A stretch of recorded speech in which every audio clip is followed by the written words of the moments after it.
We need an epic tale. I had an odd friend when I was a boy. His name was Nori. And by the gods, that boy could lie. Told us his father traded with the elves. Told us he had kissed sweet Hannah. Said he had seen a giant in the woods. Well, one day we decided we would see about him. So we dared him to take us to the place he saw the giant. He twisted and turned, but at last he agreed. The thing is, I had been out there already. I had taken up a big rock and made footprints in the soft earth. Heels and toes. Giant's feet. When he saw those prints, he went white as a virgin's breeches. Everyone made out they were scared. And then...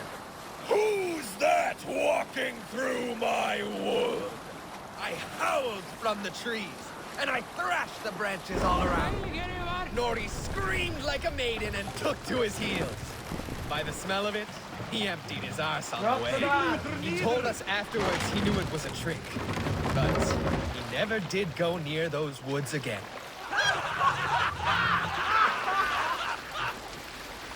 Listen to me to tickle your sides.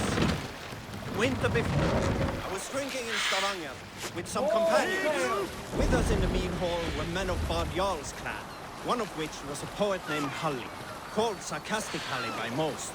7 ale horns into his night, Halli stood upon his table and called across the room to another man, a skald named Tjodolf. Tjodolf, he yelled. I can compose a more beautiful poem with my belching than you could with your tongue and fine words. The room laughed. Tjodolf loudest of all. I accept your challenge, Sarcastic Halli, he shouted. Allow me to begin. Tjodolf then spoke this verse. Sad Halli drowns in horns of hubris, squeaking like a stone. Yet proudly the pup calls it poetry. The room laughed again, with Halli joining in. Then, Halli tripped across the room and opened his mouth to speak his verse. From his throat erupted a jet of vomit into Tjodolf's face. His only composition that night, of which he seemed most proud. We need an epic tale. Estrid spoke often of the teachings of Christ. I found them cold and strange, hidden in word tangles of a sacred tongue. The common folk do not even know the language they worship in. They listen, but do not understand. One of the rich temples. Despite that, it has captured many Norse minds. Often I wonder why. We Norse dream of doom and know we cannot avoid it. Those who do not die in battle face eternity in cold hell. But the Christian God gives hope. Even the poor and meek will find paradise. He welcomes all, if they only worship him.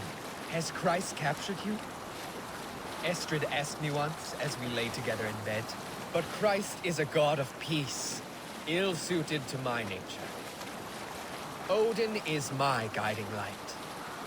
He, at least, is never boring.